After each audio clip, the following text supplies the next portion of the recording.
It was a Sunday evening in Houston, Texas, and the Foreman family was gathered around the dinner table like they did every week. 12 children, 5 of them boys, all sitting together with their father, George Foreman, and their mother, Mary Joan. The table was loud with conversation, laughter, and the chaos that comes with any large family trying to share a meal together. But then one of the boys, George IV, who everyone called Big Wheel, asked a question that made the entire room go silent. "Dad, why did you name all of us George? I mean, all 5 of your sons. George Jr., George III, George IV, George V, and George VI. Why George? Why not give us our own names?" It was a question the boys had wondered about for years, but never quite had the courage to ask directly. Growing up as one of 5 Georges had been confusing, frustrating, and sometimes embarrassing. Teachers never knew which George they were calling on. Friends made jokes about the weird family where every boy had the same name. Even getting mail was complicated. But they'd never pushed their father for an answer because George Foreman wasn't the kind of man you pushed. He was gentle now, kind and warm in a way that shocked people who remembered the intimidating fighter from the 1970s. But there was still something about him, a quiet strength, a weight of experience, that made you think carefully before asking difficult questions. Now Big Wheel had asked, and everyone at the table stopped eating, stopped talking, and waited to hear what their father would say. George Foreman put down his fork. He looked at his 5 sons, ranging in age from teenagers to young adults, and then at his 7 daughters, and then at his wife Mary. His eyes were already starting to glisten. "I was hoping you'd ask me that question when you were older," Foreman said quietly. "But I guess you're old enough now. I guess it's time you knew the truth." The truth. The word hung in the air like a weight. What truth? The children exchanged glances. Suddenly, this wasn't just about why they all shared a name. This was about something deeper. George Foreman took a deep breath. "I need to tell you a story about my childhood, about my father, or the man I thought was my father." The room was completely silent now. Even the youngest children seemed to sense that something important was happening. When I was growing up in Houston, in the 5th Ward, I lived with my mother Nancy and a man named J.D. Foreman. J.D. was the only father I ever knew. He was the man who came home every day, who sat at the dinner table, whose name I carried. I was George Foreman Jr., named after him, or so I thought. Foreman paused, his voice catching slightly. But when I was 19 years old, almost 20, my mother sat me down and told me something that changed everything. She told me that J.D. Foreman wasn't my biological father. My real father was a man named Leroy Moorhead. You could have heard a pin drop. The children stared at their father, trying to process what they were hearing. George Foreman, the man who'd always been so strong, so certain, so solid, had grown up not knowing who his real father was. My mother told me that she and Leroy had a relationship before she married J.D. When she got pregnant with me, Leroy wasn't ready to be a father. He wasn't ready for that responsibility. So my mother married J.D., and J.D. agreed to raise me as his own. And for 19 years, I never knew. For 19 years, I thought J.D. Foreman was my father. Foreman's voice was steady, but his eyes were filled with tears. When my mother told me the truth, I felt like the ground disappeared under my feet. Everything I thought I knew about myself was wrong. My name wasn't really my name. My father wasn't really my father. I didn't know who I was anymore. George Jr., the oldest of the 5 Georges, spoke up. "What did you do, Dad?" "I was angry," Foreman said. "Angry at my mother for lying to me for so long. Angry at Leroy for not being there. Angry at J.D. for pretending to be my father when he wasn't. Angry at the whole world. That anger, that confusion about who I was, it followed me for years. It fueled my boxing career. Every time I stepped in the ring, I was fighting something deeper than my opponent. I was fighting the question that haunted me every single day. Who am I? Who is my father? Where do I belong? The children were transfixed. They'd known their father was a boxer, a champion, a legend, but they'd never known this. They'd never known about the pain underneath all those victories. That anger made me a great fighter, Foreman continued, but it made me a terrible person. I was mean, I was violent, I was cold. People were afraid of me, and I liked it. I liked being feared because being feared meant I was powerful, and if I was powerful, maybe I could forget that I was really just a scared kid who didn't know who his father was. Mary Joan reached over and took her husband's hand. She'd heard this story before, but it never got easier to hear. Then, in 1977, I died, Foreman said, and several of the children gasped. They knew about the near-death experience, had heard their father preach about it, but hearing it in this context, connected to the question of his identity, made it feel new and raw. When I died in that dressing room in Puerto Rico, when I went to that dark place and God pulled me back, everything changed. I came back different. I became a preacher. I opened the youth center. I tried to be a better man. But there was still one thing I couldn't fix. I still didn't know who I really was. I still carried that question.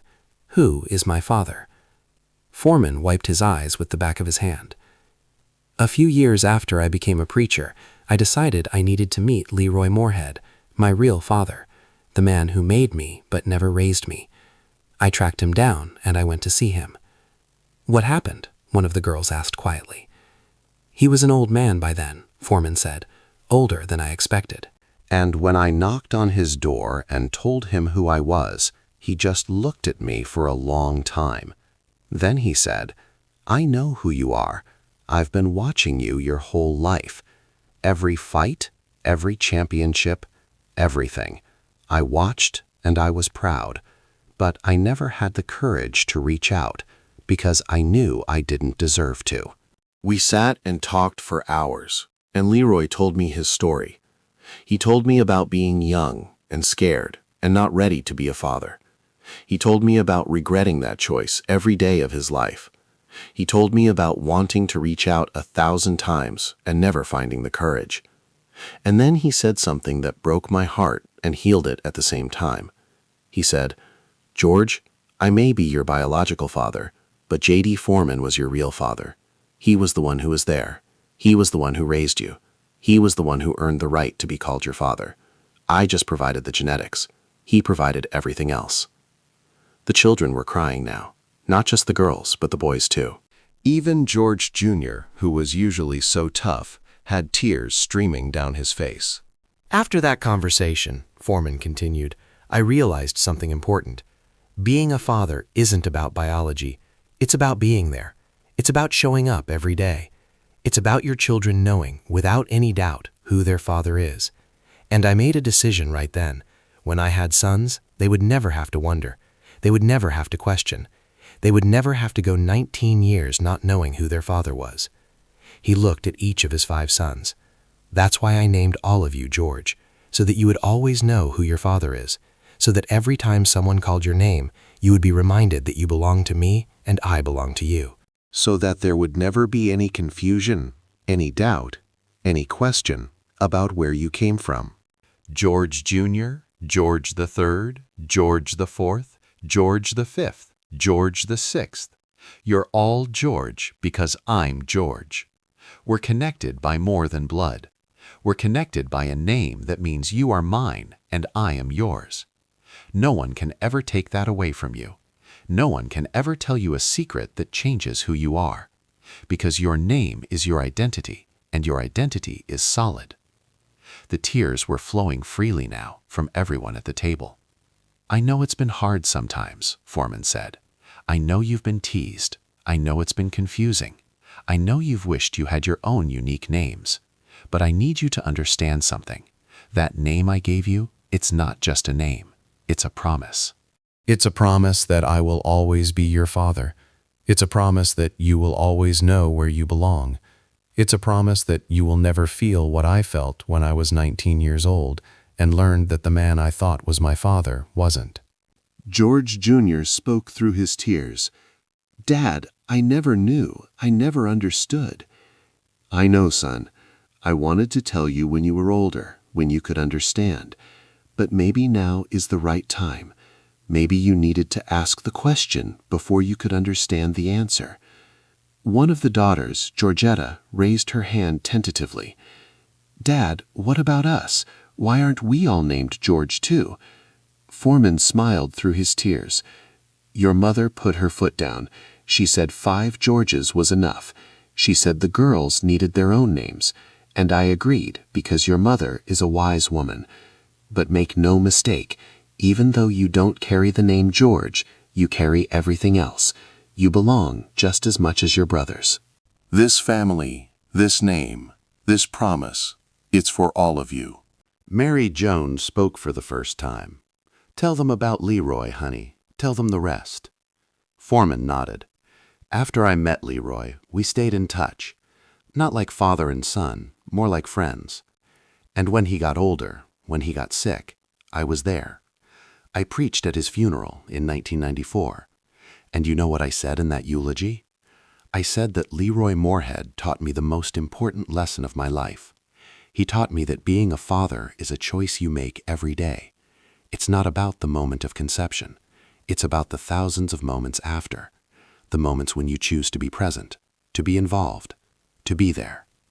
Leroy gave me life, but J.D. Foreman gave me a father, and I wanted to give all of you both. I wanted to give you life, and I wanted to be present in every moment of that life. I wanted you to never doubt, not for 1 second, who your father is." The family sat in silence for a long moment, absorbing everything they just heard. Then George VI, the youngest of the sons, who they called Little Joey, spoke up. "Dad, I used to hate being named George. I used to wish I had my own name, something unique, something that was just mine. But now I'm proud. I'm proud to be George. I'm proud to carry your name. I'm proud to know exactly who I am and where I come from." The other 4 Georges nodded in agreement. The resentment they'd carried about sharing a name had evaporated, replaced by understanding and gratitude. "There's one more thing I want you to know," Foreman said. "When I named you all George, people thought I was crazy.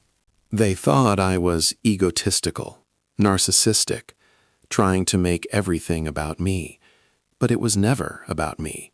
It was always about you. It was about giving you something I never had. Certainty, identity, a father who you never had to question." He stood up from the table and walked around to where his sons were sitting. "George Jr., you're named George because you're my first son, and I wanted you to carry everything I learned forward.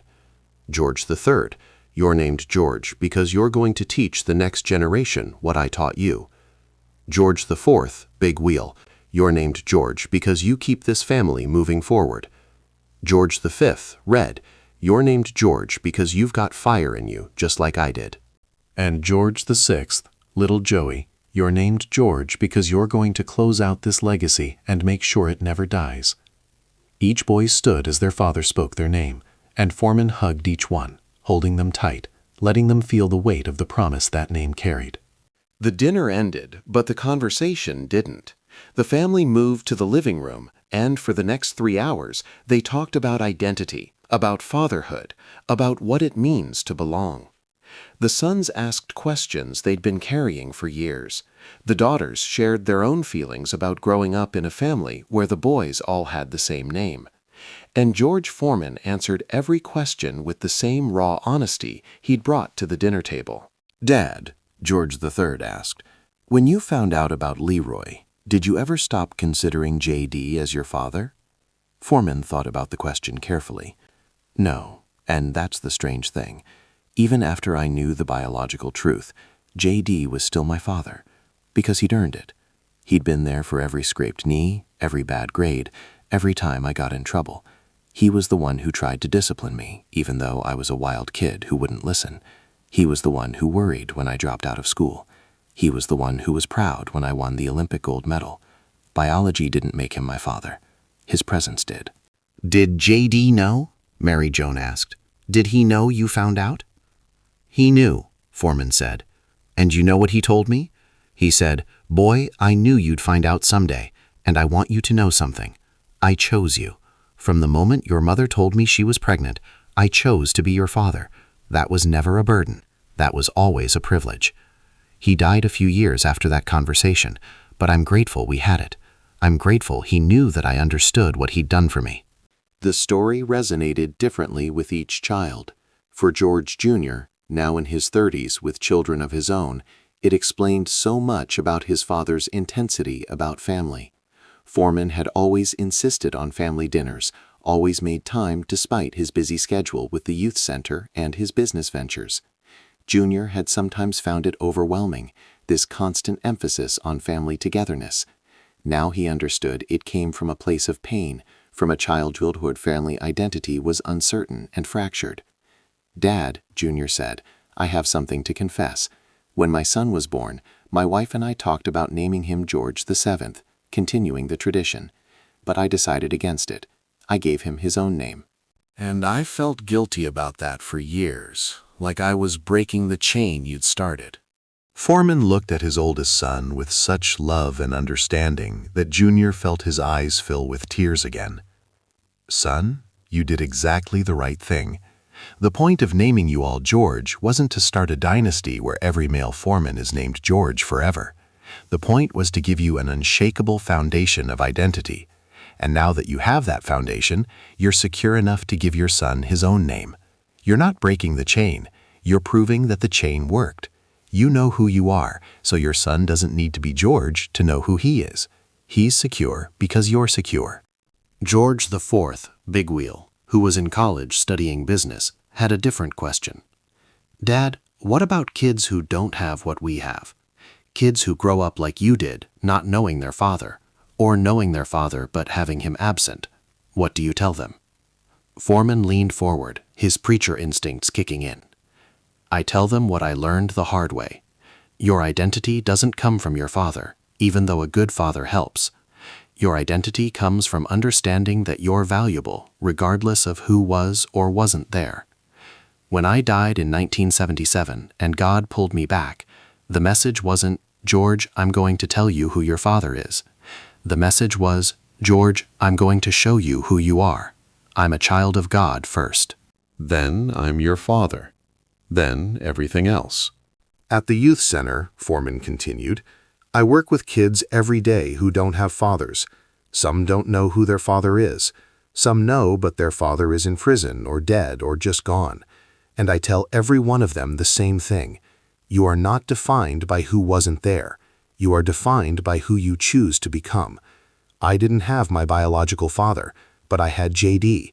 I had Doc Brodus, my boxing trainer.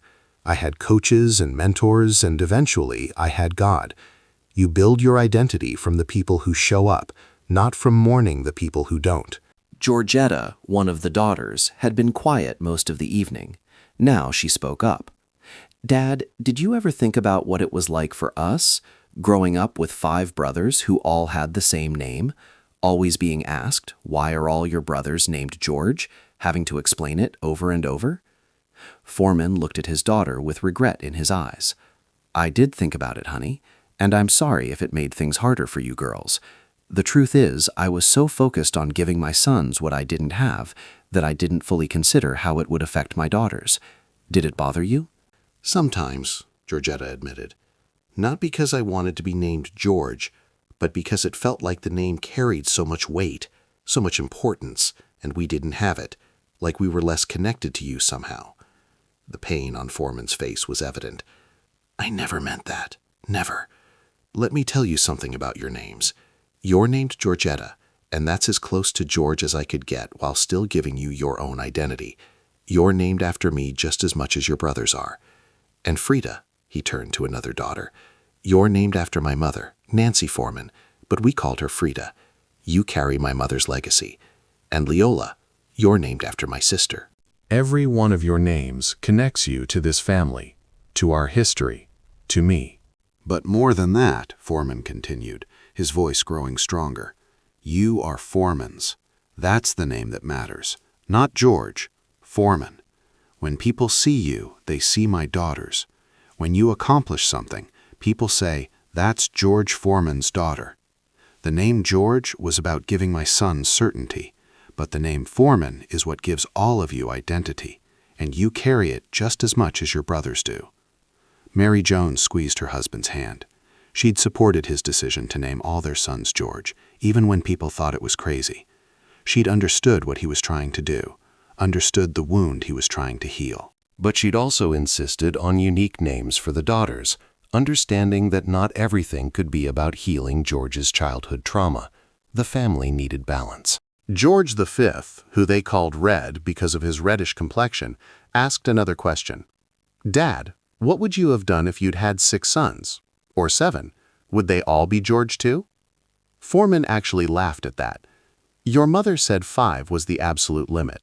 She said, George, I love you, but I'm not going to have a whole football team of boys named George. So after little Joey was born, we decided we were done.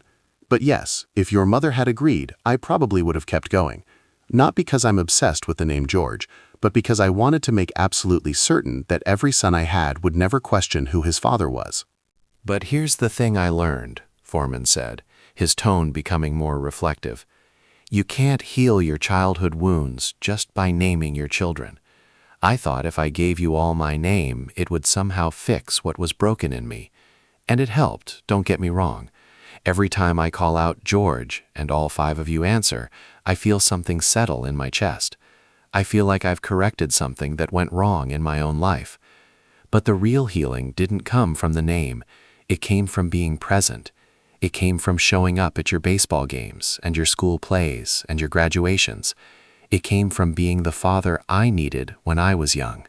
George VI, little Joey, the youngest, had been listening intently to everything. Now he spoke, his voice thoughtful. Dad, I'm glad you named me George, and I'm glad you told us why. But I have to ask, when you call out George and we all answer, how do you know which one of us you're actually calling for? The tension broke and everyone laughed. It was a practical question that had a funny answer. I usually follow up with, you know which George I mean, Foreman said, grinning, and somehow you always do. It's like you have a 6th sense about which George needs to pay attention. But seriously, Foreman added, when I need a specific one of you, I use your nicknames. Junior, Monk, Big Wheel, Red, Little Joey. Those names are important too. They're your individual identities within the shared identity. You're all George Foreman, but you're also your own person. That's what I wanted, unity and individuality, the security of the shared name and the freedom of your own identity. The conversation turned to practical matters. Junior talked about the challenges of having 5 Georges in the family when it came to things like mail, phone calls, and legal documents. We had to start using middle names on everything official, Junior explained to his younger siblings. Otherwise, the DMV thought we were all the same person. Big Wheel shared a story about college, where a professor refused to believe that all 4 Foreman brothers in the school were actually named George. He thought it was a prank. He called the registrar to complain. When they confirmed it was real, he spent the entire first class asking Dad questions about why he did it. I had to explain the whole story. Red talked about how the name had actually helped him. When I was struggling, when I was going through a tough time and questioning who I was and where I fit in the world, the name grounded me. I'd look at my driver's license and see George Foreman V, and I'd remember I'm part of something bigger than just me. I'm part of this family, this legacy. It gave me strength when I didn't have much of my own. Little Joey, the youngest, shared his perspective. I used to think being George VI was like being the 6th wheel, like I was the one too many, but now I see it differently. I'm the one who closes out the legacy. I'm the one who makes sure the 5 Georges are complete. It's actually kind of cool being the last George. As the night grew late and the younger children started falling asleep on the couch, Foreman gathered his family for a final thought. I want you to remember something. This conversation we had tonight, this story I told you, this is your inheritance. This is what I'm leaving you. Not the championship belts, not the money from the grills, not the fame. This, the knowledge of who you are and where you come from, the certainty that you belong. the understanding that family is about choosing to show up every single day. I named you all George because I didn't want you to ever wonder who your father was. But more than that, I wanted you to know that you are chosen. I chose to be your father.